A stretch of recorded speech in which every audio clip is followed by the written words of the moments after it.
এক ছেলে গরুর কিডনির একটা গোছা ফেলে দিচ্ছিল, ঠিক তখনই তার দাদি এসে রাগ করে বলল, তোর মাথা খারাপ হয়ে গেছে নাকি?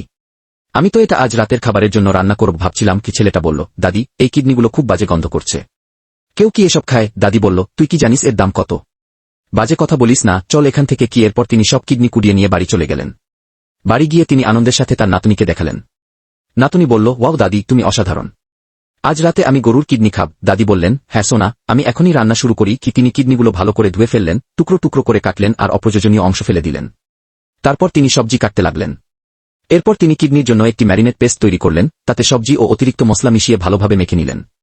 মিশ্রণটা তিনি আধা ঘন্টা ম্যারিনেট হতে দিলেন। তারপর তিনি কিডনিগুলো গেথে বারবিকিউ তৈরি করতে লাগলেন। কয়লার আগুনে সেটি রোস্ট করলেন এবং মাঝে মাঝে তেল দিয়ে বাচ্ছিলেন। তিনি বললেন, বন্ধুরা, যদি আমার এই পরিশ্রম ভালো লাগে তাহলে সুপার থ্যাঙ্কসের মাধ্যমে আমাকে সাপোর্ট করতে পারো। কিডনিগুলো বাদামি হয়ে গেলে তিনি তার গোপন মশলা ছিটিয়ে দিলেন আর ডিশটা তৈরি হয়ে গেল।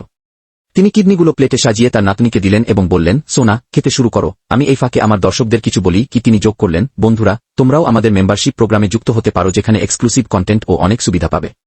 লিঙ্কটা পিন করা কমেন্টে আছে। কি সবশেষে দাদি নিজে কিডনি খেয়ে বললেন, এইটা তো অসাধারণ হয়েছে।